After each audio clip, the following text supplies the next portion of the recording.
Dzień dobry Państwu.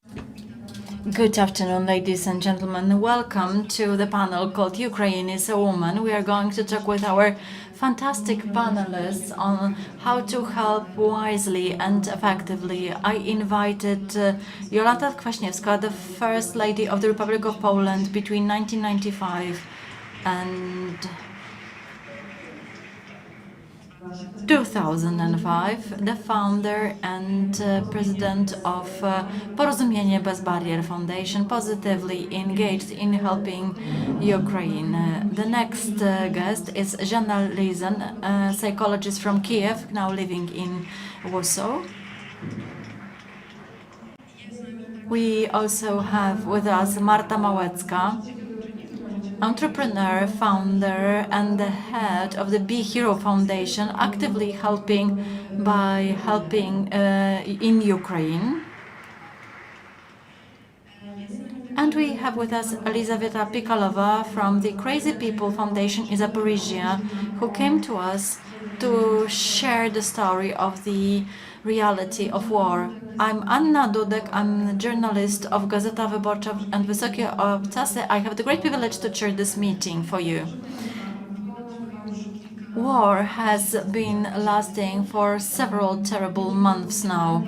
We can see it on the media, but now the help which is offered and which attracted dozens or hundreds of Polish citizens goes both ways. On the one hand, the First Lady's Foundation helps here. We've got 3 million women who came here with children. On the other hand, foundations like Crazy People or Be Hero help directly in Ukraine, and we'll be talking about it in a moment. The first question goes to the First Lady. From the very beginning, since the outbreak of the Russian aggression, your foundation engaged in helping. The program of relocation was established. What challenges did you have to face when all forces of the foundation were sent for helping Ukraine, and why this relocation program is so important? Good afternoon, ladies and gentlemen. I would like to thank you for inviting me to this very important meeting in Łódź. Why did we decide to get engaged in helping Ukraine? It's natural, like breathing. It is amazing because the entire Poland, all Poles, went to the border. Our foundation brought all our acquaintances from Ukraine as a result of my husband's work in Ukraine and for Ukraine. We have had a number of acquaintances, so all wives, sisters, mothers and grandmothers came to Poland. Some continued their journey farther to the west. But since so many people from Ukraine arrived in Poland and we could see what was happening at the border, we learned that it wouldn't be easy to use the efforts of volunteers taking Ukrainians to their families. A fantastic partner from the United States called me whether we would like to become a partner as a foundation for the group called Global Empowerment Mission. The fantastic Michael Capone said he was looking for people with clean hands. I was very happy to mention that, and this is the relocation program. After 25 years of running the foundation, I didn't expect I would join such a huge assistance program. We employed 40 Ukrainian women who gained the money and possibility to work with us. So far, $50 million was the assistance granted. This is the value of help in two big warehouses in Rzeszów and near Warsaw. This way, we can distribute the help for Marta and her organization, but also for a number of other organizations. Relocation was important for us. I was quite surprised hearing Mr. Kaczyński, who said, "We are not going to talk about relocation. There is room for everybody in Poland." That's true. There is room for everybody in Poland. We showed it. Now we have nearly 7 million people from Ukraine. But when our foundation could relocate people, we were in different centers, railway centers. In Expo Center, we had 7,000 people at a certain point in time. Bed near bed, people with disabilities, children, elderly people, dogs, cats, hamsters.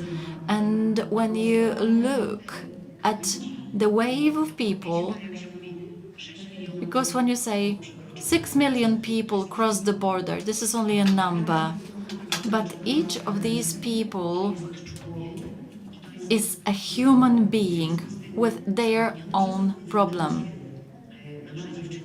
Our girls from Ukraine participated in a training. Many applied to the foundation, but they were going to these places, sat on the beds, and they convinced these women in Ukrainian that that was not the right place. Our foundation was responsible for organizing departures to different places all over the world. We used the help of a big travel agency to send these people to different destinations. Owing to our American partners, we spent $3 million, and recently we have learned that 40,000 people have left. Every week we organize another bus leaving Poland. Yesterday there was a group that left to Austria. It doesn't make sense for the people who cross the border to stay in the dark, stiff rooms. These facilities look like this place. Mothers with children, people with disabilities, spend entire days without any light. They can go out the door, but well, it is organized in a good way. They got breakfasts, dinners, lunches. We can offer lots of things. We can provide lots of assistance, but this is not the place to live. So if somebody can go to Finland, the Netherlands, Germany, France, Italy, Canada, USA, you should go. We tell them, leave. And they say, all right, but how are we going to come back? And we always say, if you leave, you will always come back if you want. I'm just worried by one thing. We often heard information from the women. We saw they didn't feel well, that it was hard for them to function in such a huge facility. There was no sense of intimacy in any sense. And when we said, we've got a great possibility to depart to Finland, we'll show videos, we'll show the conditions. There is an organization which takes responsibility for you. We participate in the governmental project of departures to Austria. So these people know very well what the country offers. But all of them said, I won't go because my husband doesn't allow. That's a problem. If I were in a similar situation, if I were to live with my children for a month, I would do it. to see how you can live in a different country. Because if you go one way, when you can return, you will always return.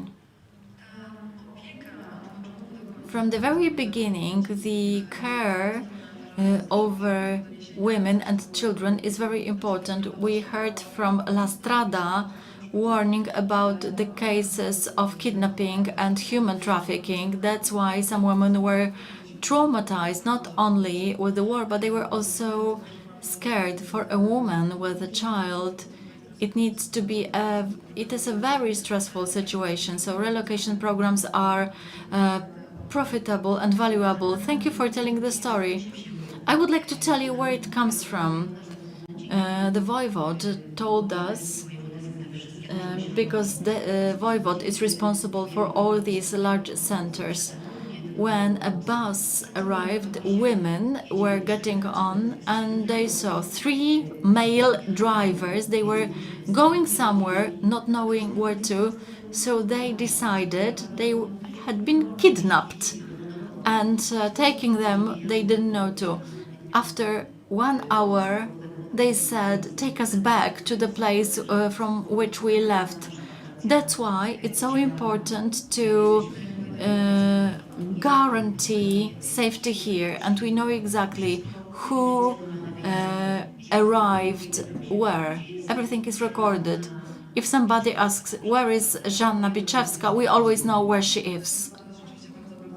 That's valuable information, and the care is invaluable. They don't disappear. Before I ask you, Marta, about what you do, how fantastic work you do in Poland and in Ukraine, offering different kinds of help.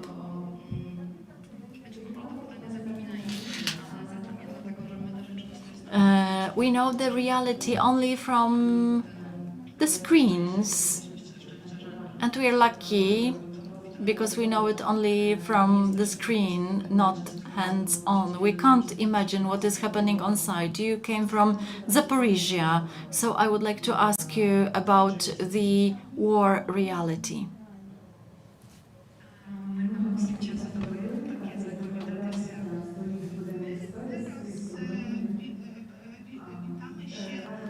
Now we greet from the time of peace.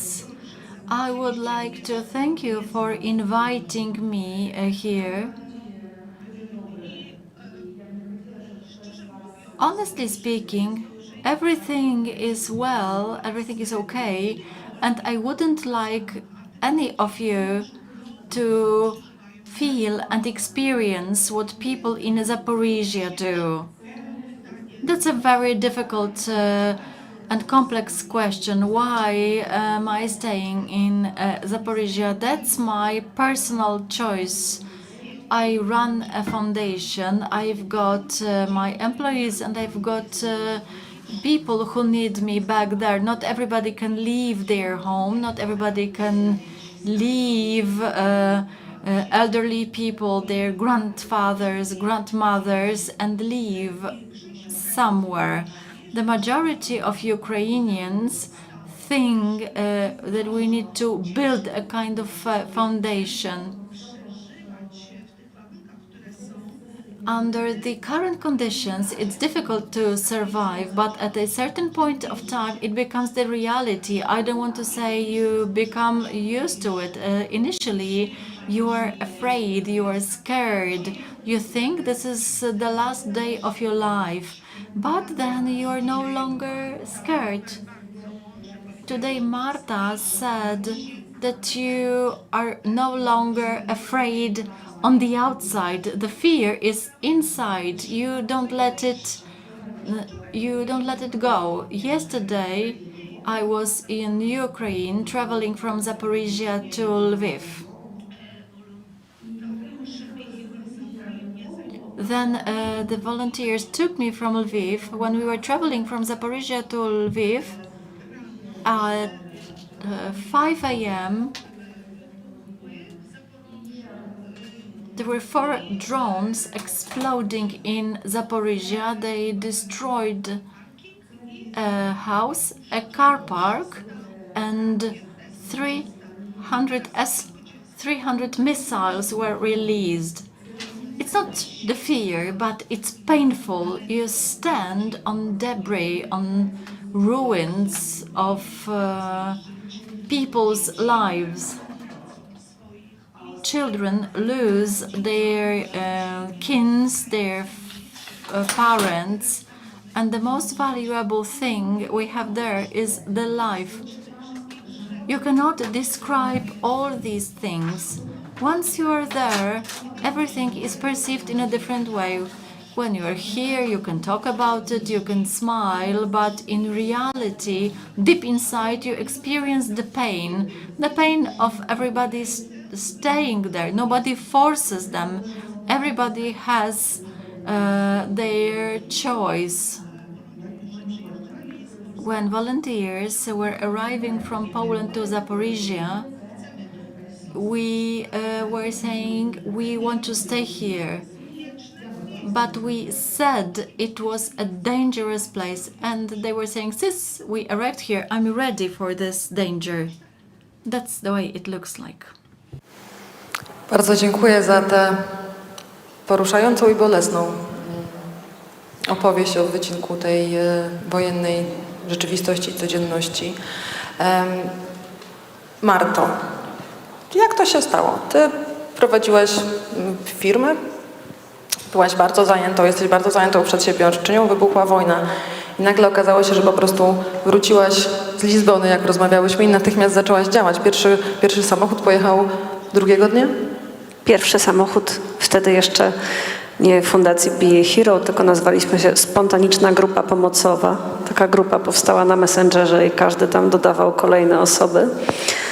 Faktycznie wojna zastała mnie na takim króciutkim wypadzie i jak usłyszeliśmy, co się dzieje, to było takie odrealnione. Byliśmy w pięknym słońcu, niebieskim niebie i my słyszymy, że właśnie trwa atak z terenu Białorusi. I bardzo szybko zadzwonił do mnie mój brat, który pracuje w firmie logistycznej, bo tak, jestem seryjną przedsiębiorczynią, jak to się mówi, robię w biznesie. Ale gdzieś tam te działania pomocowe są mi zawsze bliskie i moja siostra się śmieje, że jak raz na rok nie zmuszę wszystkich dookoła i siebie do wydania pieniędzy na coś dobrego i zrobienia czegoś dobrego, to jestem chora. I miałam takie marzenie, że przed 40 założę fundację i będę... Wtedy pomysł był taki, że chcę wspierać kobiety, które miały mniej szczęścia niż ja, były może urodzone w innym miejscu, w innym czasie. Mam 38 lat i Be a Hero powstało w końcu lutego. Więc pierwszy konwój pojechał od razu drugiego dnia wojny, dlatego że zadzwonił do mnie mój brat i powiedział, wiesz, mam tutaj dziewczynę, Linę, i ona cały czas płacze, nie wiem o co chodzi, ale mówię, no to idź się dowiedz o co chodzi, no bo wiem, że jest wojna w Ukrainie. Prawda? Waszą pracownicą. Tak, ona pracowała u nas w jednej z firm i właśnie mój brat mówi, siedzi przy stole i płacze. No to się dowiedz, czemu płacze. I się okazało, że jej 17-letnia córka, która miała po maturze do niej dołączyć do Polski, jest w Ukrainie i wiecie, no pierwsze dni wojny były absolutnie stresem, szokiem, przerażeniem dla wszystkich, dla niej jako matki również, tym bardziej. I okazało się, że ta córka jest tam niejako uwięziona z dziadkami 89-letnimi. Ona nie wie, jak do niej pojechać. Taka wielka bezradność. I znalazł się śmiałek, który powiedział, to ja pojadę.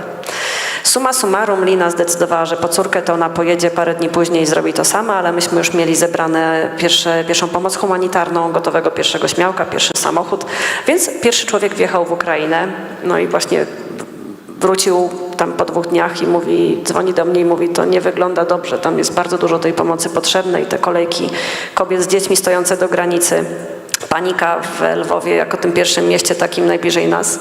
Więc wylądowałam w niedzielę 28 o 16, a o 20 wsiedliśmy z moim ukochanym do jednego busa, mój przyjaciel do drugiego busa, bo tej pomocy humanitarnej pozbieraliśmy strasznie dużo. Leki, opatrunki, oktanisepty, bandaże uciskowe i tak dalej. I zapakowaliśmy 2 samochody, pojechaliśmy w Ukrainę. I ja poczułam, że jak już usiedliśmy w tym samochodzie i mój kochany prowadził, ja sobie po raz pierwszy przestałam się wtedy bać. bo się skoncentrowałam na tym, że jedziemy na misję. Mieliśmy termosy z ciepłą herbatą, mieliśmy kanapki dla tych kobiet, co z tymi dziećmi stały w tych kolejkach do tej granicy, żeby już po drodze im tam jakoś pomóc. I na moment odszedł ode mnie lęk, no bo lęk jest naturalny. Atakują naszego sąsiada, a my jesteśmy drudzy w kolejce. Nasze położenie geopolityczne jest tragiczne, uświadommy to sobie. I Unia Europejska i NATO są naszym jedynym ratunkiem długoterminowym. I polubiłam to uczucie, żeby się nie bać. Więc zobaczyliśmy skalę potrzeb, która jest olbrzymia. I zobaczyłam też, jak łatwo nam to poszło. 4. dzień wojny, a my wypuszczamy drugi konwój, który załadowany jest towarem o wartości kilkudziesięciu tysięcy złotych. Docieramy na miejsce, znajdujemy od razu wolontariuszy, którzy wspierają tych, którzy są zmobilizowani na front. Od razu trafiliśmy do jakiegoś szpitala, który powiedział, mamy braki takie i takie, bo spodziewamy się, że będziemy mieli tutaj zaraz rannych z frontu. Pomyślałam sobie, że te same reguły, które działają mi w pracy na co dzień, w biznesie, oszczędzanie czasu, oszczędzanie pieniędzy, oszczędzanie ludzi, podejmowanie decyzji mądrych, a nie zdeterminowanych przez jakieś ego not decisions determined by the ego and the unnecessary motivation. So the same aspects contributed to the fact that we were efficient in delivering our humanitarian aid. And this is how it started. And then I don't know how it all followed, but I don't know that I didn't give my telephone number to anyone. And then I discovered that so many people had it and they were asking me, Marta, my name is Oleksiy, I received your telephone number from Taras. So I started writing the details in my notebook. We started operating in 3 areas: support for medics, hospitals, civilians, and initially we decided to support the army because providing bandages and ultrasound machines is not sufficient for Ukraine to win. In a moment we will talk about the efficient aid, but we have to talk about these atrocities. We remember these dreadful images from Bucha and other places, but we only watch them on our television screens. Mrs. Kwaśniewska was saying about these women who were rescued but imprisoned in these huge halls without any privacy, the fear, the concern for their families. Zhanna, you are a psychologist, you work with patients in Ukraine and also with refugees in Poland. So how to support them wisely? We meet them, they are everywhere, at school, in offices, at the doctors, they are our sisters and neighbors. How can we help them? Hello. I work with clients and I must say that now the problems can be divided into psychological and social. Psychological sometimes result from social issues or the other way around. When I'm talking to my clients, I'm quite shocked because they came to Poland. These are only not the people who lost their homes, but they also lost opportunity to work. But they didn't lose energy to survive. It is clear. My clients include experts who used to be very popular in Ukraine, and now they work physically. They are not afraid of hard physical work. And to be honest, it's a huge dissonance because yesterday they had everything, super gadgets, clothes, and today you waking up in a beautiful, not so beautiful European city, and it is all meaningless because you don't know who you are. So all these existential questions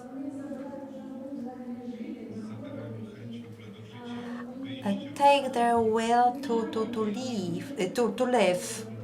And the clients say that we get huge support from Poland and other European countries, but I don't want to get up from bed in the morning. I don't want this. I don't want to accept this support. There are also Ukrainians who behave like children. They are not ready to do anything.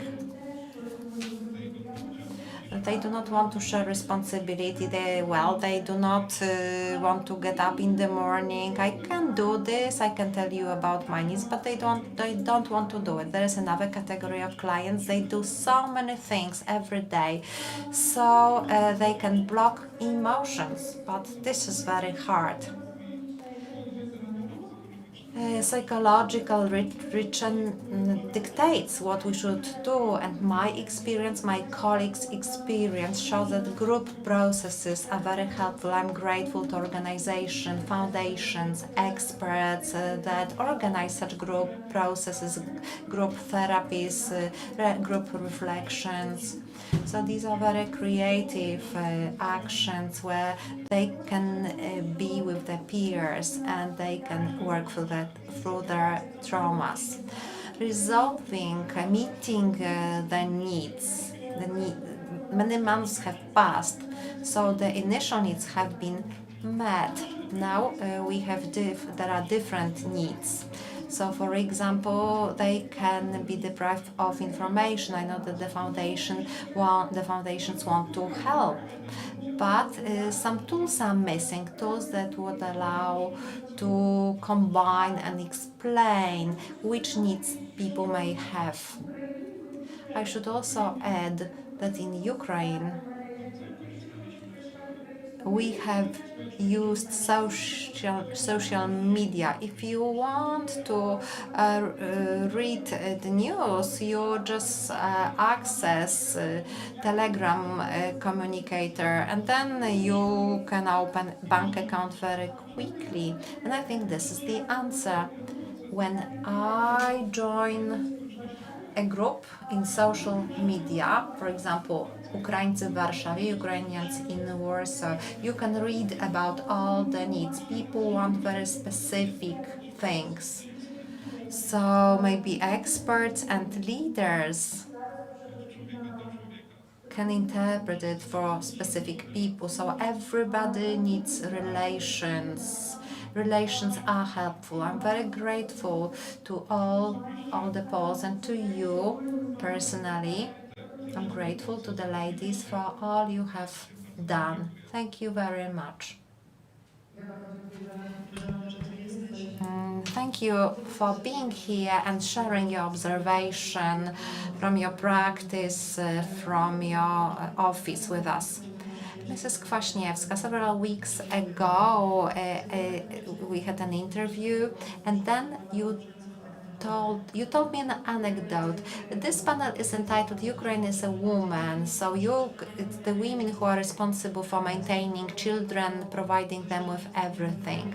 So I speak with these women very often. Ekaterina from Kharkiv was one of my interlocutors, so I asked her why she's not leaving. She said, I'm not leaving because if everybody leaves, there will be no one to bake bread for the militaries, for seniors.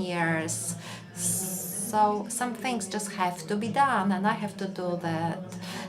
I remember that you participated in hundreds of such meetings. Actually, each of the panelists did it. I think that the strength of these women is unique.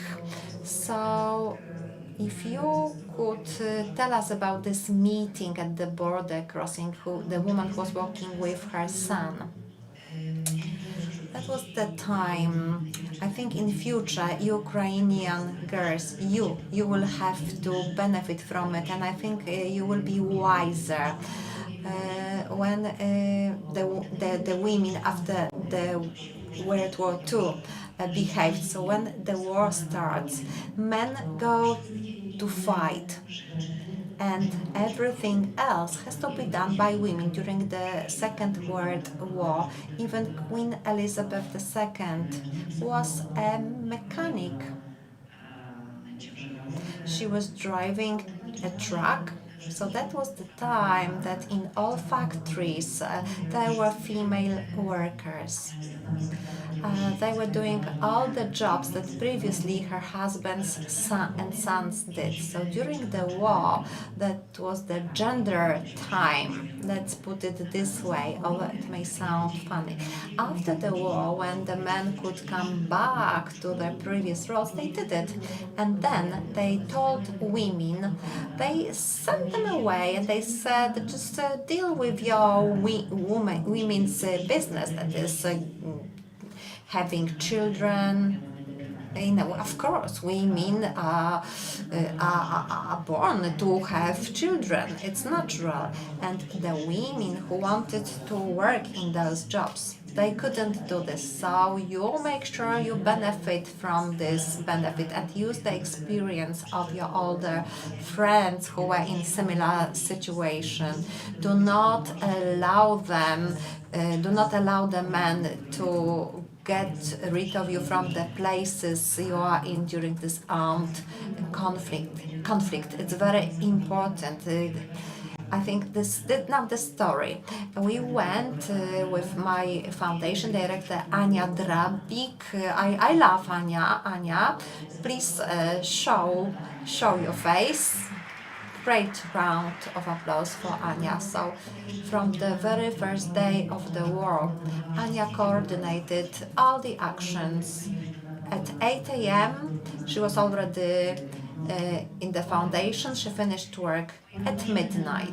So we went to the border crossing in Malecka. I wanted to support an organization Katowice, Wolne Miejsce, empty free space. So they asked me whether I could promote this foundation work.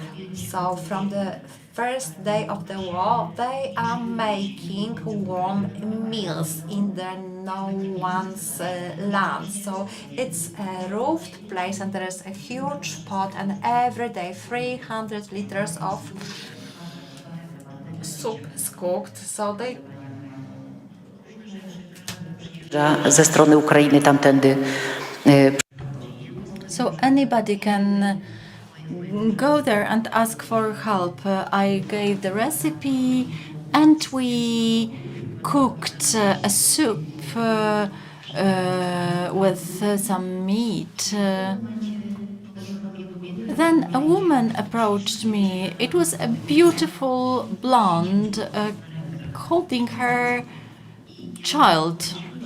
When she turned towards me, I saw that child had cerebral palsy. I asked where she was coming from. She said she came from Dnieper with my son. It was 8 or 9 year old. He must have been heavy with a dummy in his mouth. She was smiling. She was like radiating. After a dozen or so hours, she reached the border and she said, "It's no burden, it's my beloved child." And she kept on smiling. I asked, "Where are you going?" "I'm going to Bosko." "Do you have any meetings and appointments there?" "No, I read that that was the place where my son can get help." And that's true because there are many spas there. You can imagine she was traveling with her son that had full limb cerebral palsy and she was going nowhere. Didn't know where. It's different when you cross the border knowing where to go. They were coming to us, they stayed with us, they got work and home. But for me, they are heroines. The fact that they can get over such situations and they never give up on their dreams.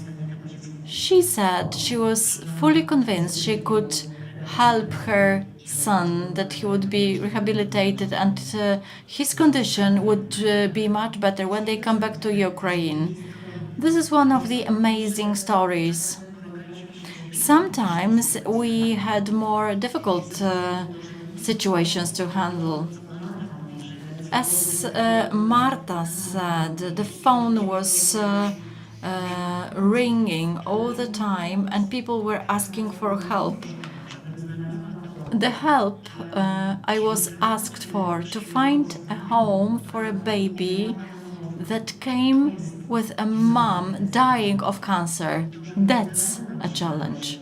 The fact that we managed to find a house for a 14-year-old girl, a loving home, that was one of the most difficult challenges. That's taking responsibility for the child. We knew that that her mom wouldn't stay with her in Poland, wouldn't accompany her. These are the most difficult decisions we have to make because we make them on behalf of the mother who cannot make such decisions on her own. The stories you share are painful and moving. When I talk to activists, to volunteers,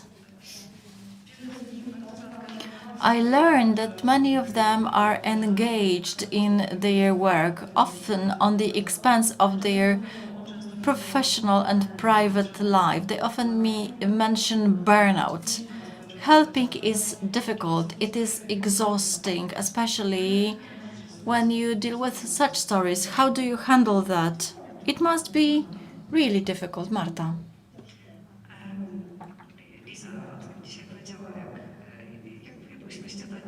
When we were having breakfast today, Lisa told me that after some time you don't hear bombs, you don't think about fear because it's something that is simply going on.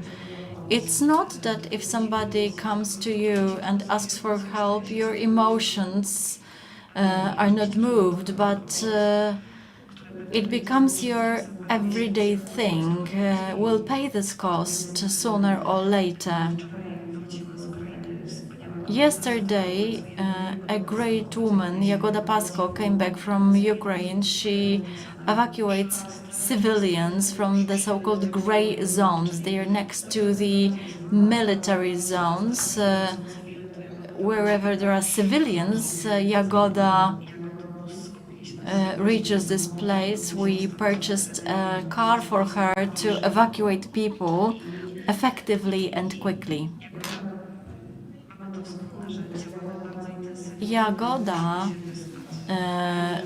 acts quickly, but we need to sleep. The biochemistry of the brain combined with stress will simply won't let you carry on. Naturally, the people who we contact every day become our nearest and dearest. They become our family. When the bridge was attacked, I started every day from texting Lisa, "Are you alive? Are you okay?" I simply have a bigger group of brothers and sisters. I used to have one sister, now I have more of them. So I try to get the best of it. The war made online relationships as real as the ones face to face. I take as much from them as possible. The fact that I have my animals, my pets, and my significant other, this is what I derive energy from. When I come back home in the evening, these are the moments of silence and finding energy. Elizavieta, when we were talking informally, you mentioned humor, which is often black humor, that there is no other way to handle it. How does it work?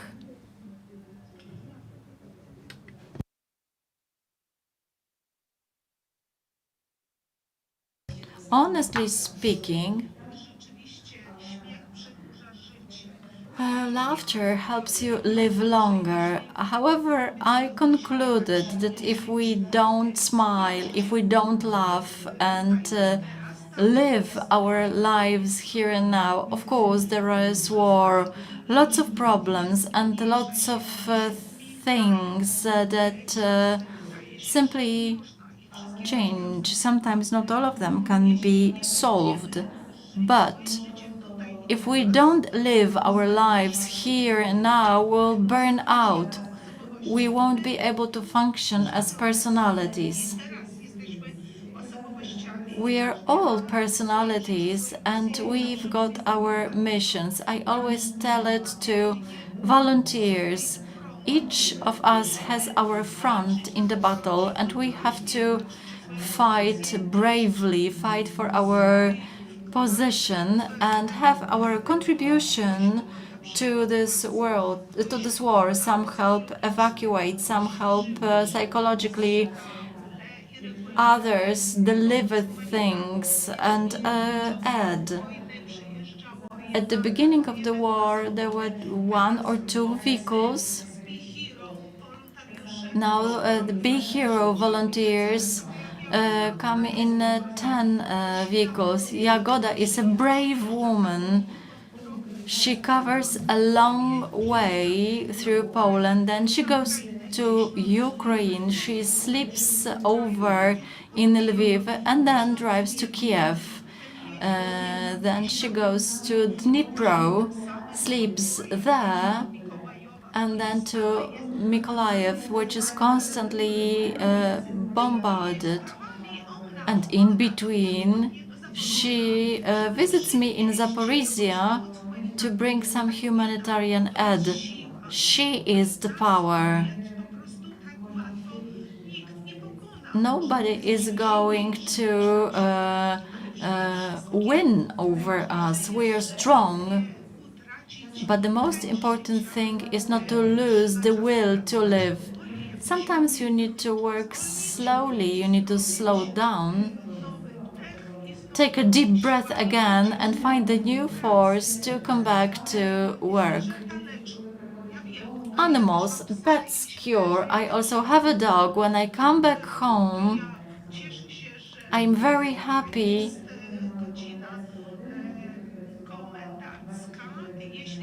There is the obligation to stay home after a certain hour. But at 10 p.m.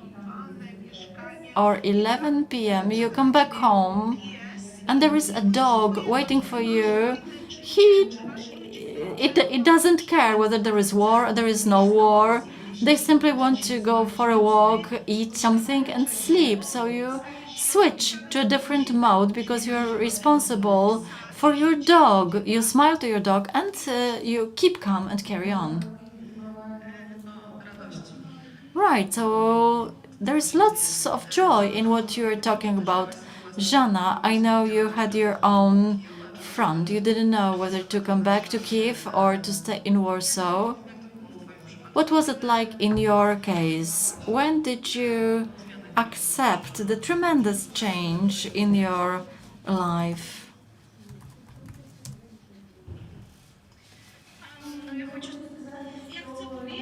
I would like to say that I am also a human.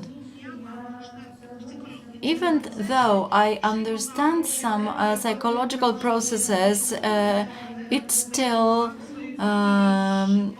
it is still deep inside me. When I was renting my first room in Warsaw, it's only 3 months because then I'm going to come back home. It was like negating the status quo and unwillingness to accept it.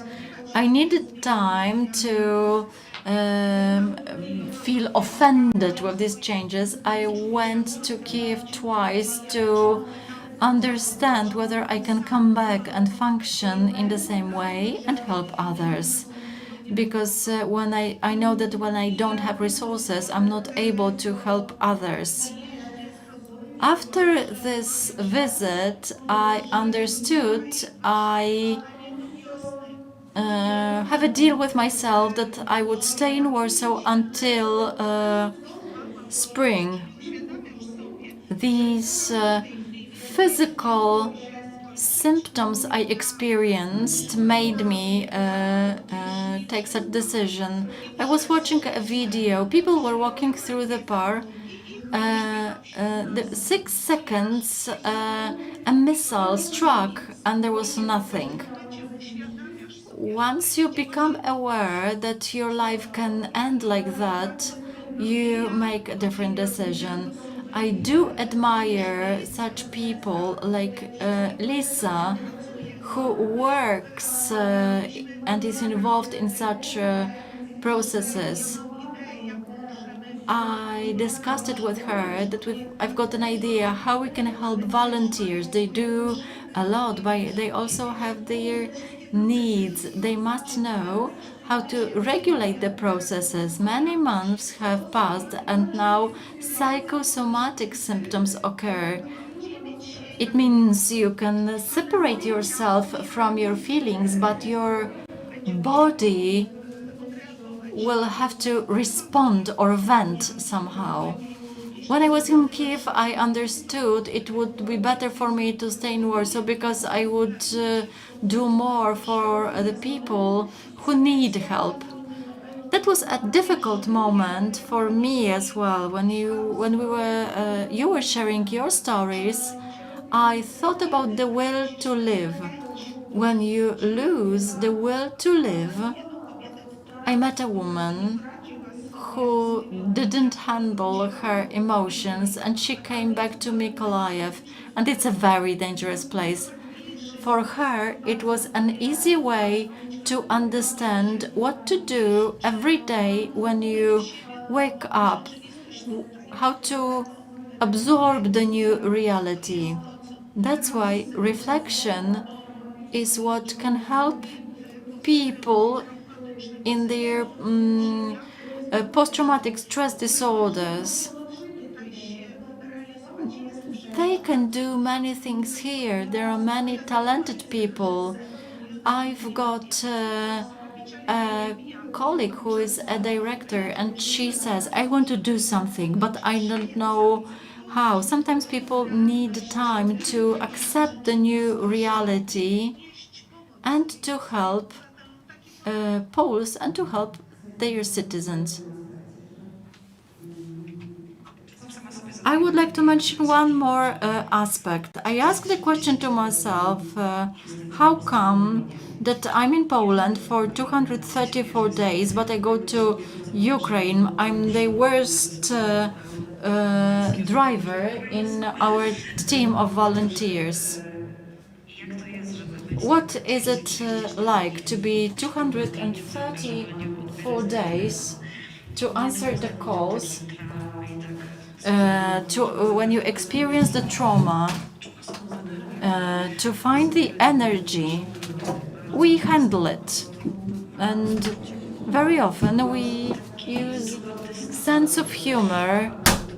Paweł, who is with us, distributed the famous toilet paper with Putin's images. He printed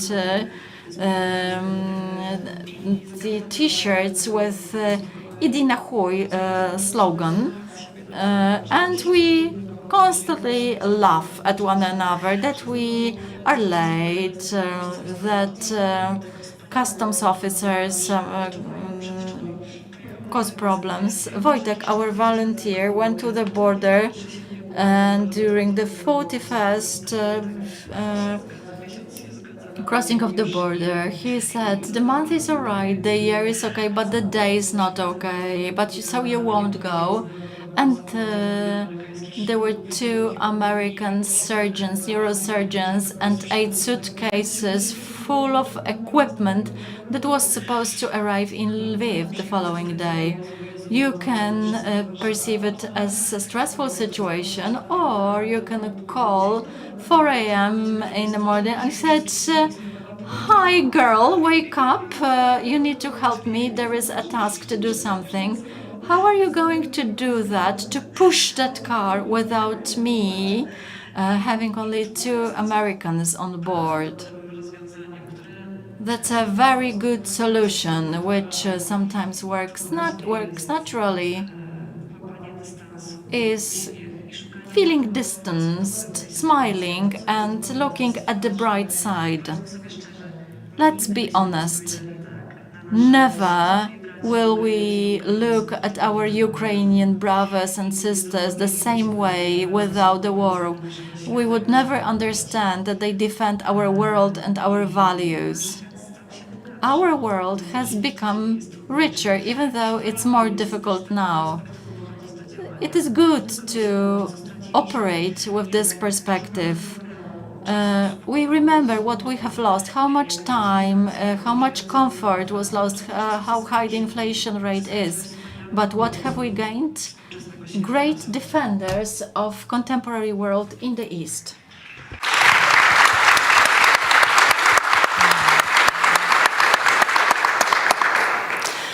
Bardzo dziękuję za te piękne. Thank you very much for your beautiful and true words. I think that we have all remembered the proportions in this difficult time.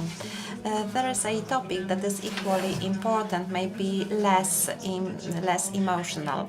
Mrs. Kwaśniewska, I wanted to ask you about the challenges for these women, because they are mainly women with small children, school age, nursery age.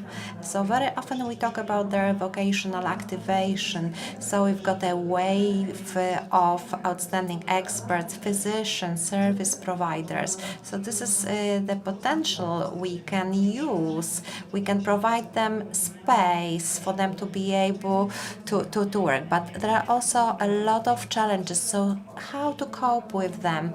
For the woman to go to work, she's on her own. She has no support, no husband who's probably fighting. She's got small children. So to go to work, she has to have childminders, and it's not so easy. So what are the challenges and how to cope with them and how to support these women to go to work? In our foundation, the girls from Ukraine organized it like this. Together, they rented some accommodation. Some of them work, others look after children. And this is a very reasonable formula. We do realize that it won't be easy for all the children who have come from Ukraine to find places in nurseries, in playgroups, or schools. So we have to support one another. This is the only way.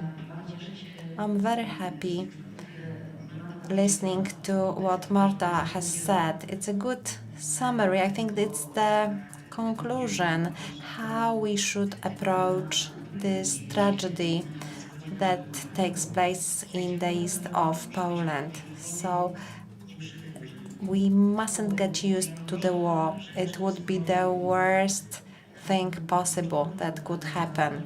At the very beginning, you were saying that it's not easy. People have become quite fatigued.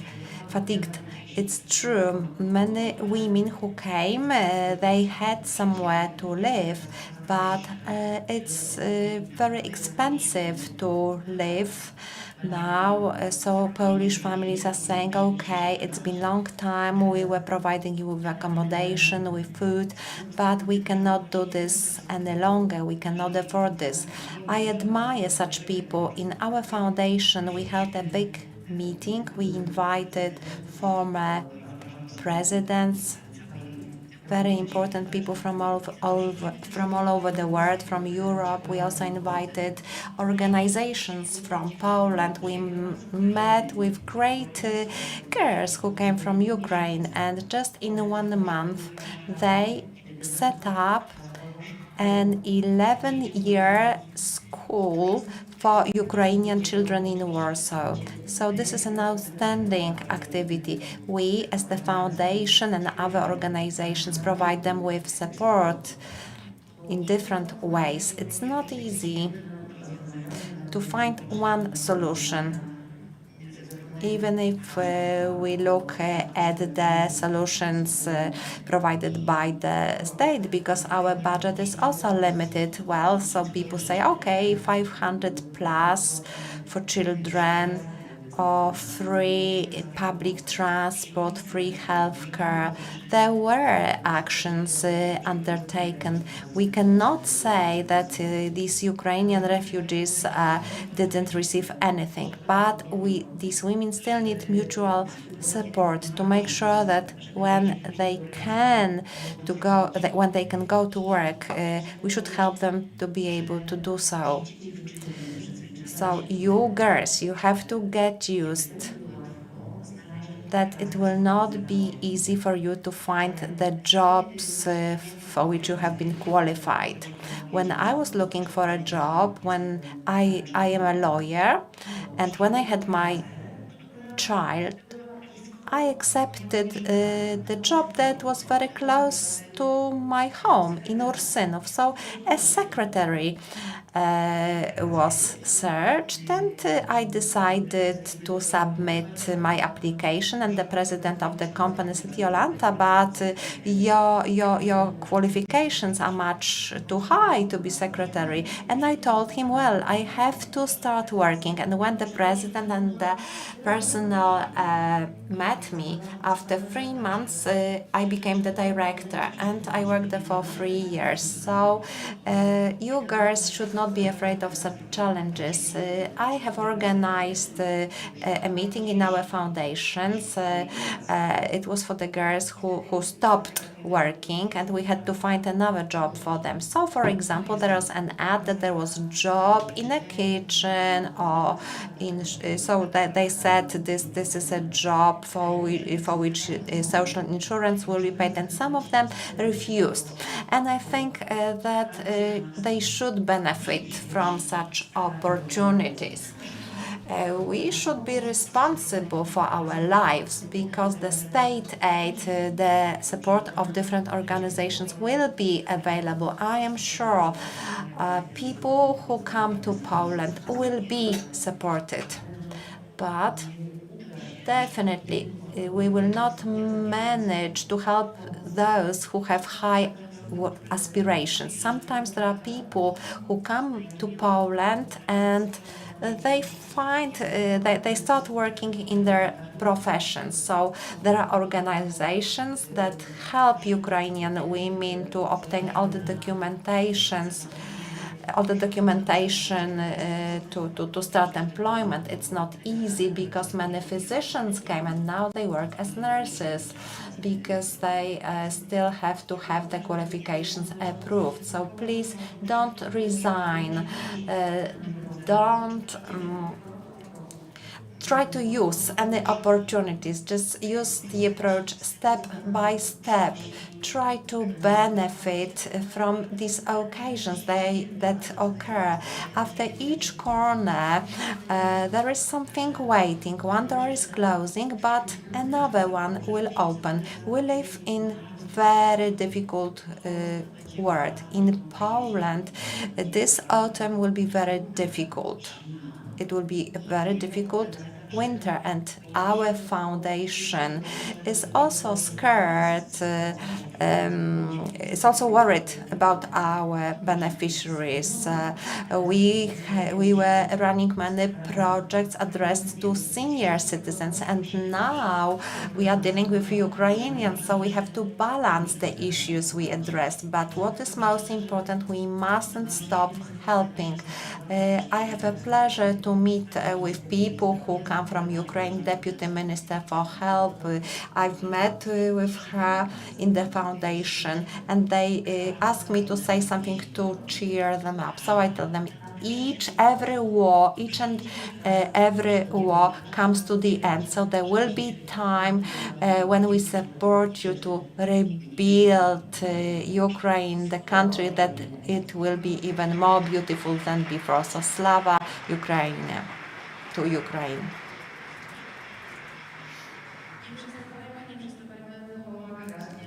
We must continue helping. We have to think of our sisters and brothers. And I think that the sisterhood, I don't know if you remember this beautiful image.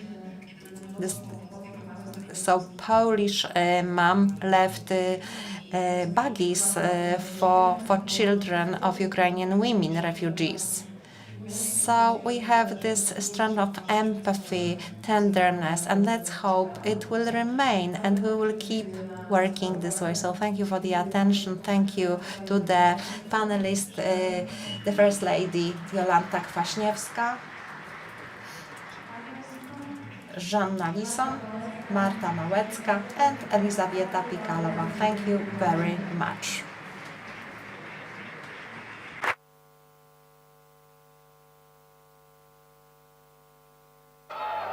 It's not always easy to recognize. It may look like this, or like this. It may be a burden, but it is a responsibility that we embrace nonetheless. But if it means this for one person and this for someone else, maybe it ultimately means being there for one another. It isn't handed to us, but we know where to find it. And how it feels, how it tastes, and what it sounds like when we finally have it. It means different things to different people, but for many, it means everything. And if we all fight for it,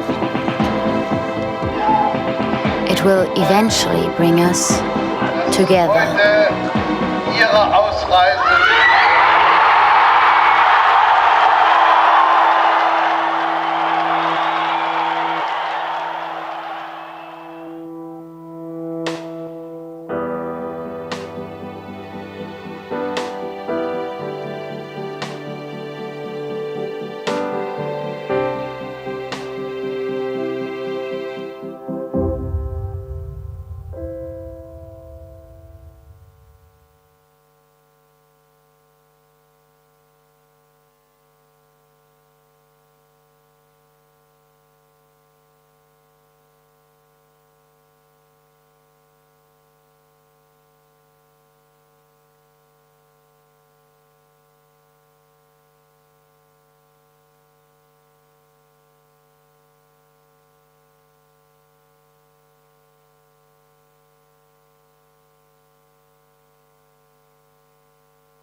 Network is, as the name suggests, a network, and it's global. We work all around the world. We're based in the U.S. We have about 159 partners in the United States right now, and the bulk of our partners are outside, nearly 500 in total. Atlas Network, it connects people from all over the world defending the idea of human dignity, defending human rights and personal liberties. Atlas Network is focusing on, I think, the most important and moral cause in the entire world. We partner with local innovators, local leaders who understand conditions on the ground in communities facing real challenges. We look at the people from the worldwide freedom movement that are passionate, are ready to make a difference, understand local conditions, and we invest in them. At Atlas Network, we unleash individual ingenuity to enrich humanity. The United States does not have a lock on the idea of freedom and liberty. Those ideas are beyond borders. One of the main goals of Atlas Network is to eradicate poverty around the world, and we do that by investing millions of dollars in our partners' work every year. Historically, wealthy nations around the world have tried to help low-income countries develop. The way we've been doing it traditionally has not really been working. So there's a movement to do development differently, and that means we need to step back as outsiders and rethink the role that we're playing in helping people in low-income countries achieve their dreams. We want to make the world a better place. We want to make the world a freer world. All of us want to leave a legacy and be part of something big to make a better world. This is exactly the work of Atlas Network. With our growing number of hundreds of successful partners, we're stronger than ever. Changing the world Changing the world Changing the world starts together with us.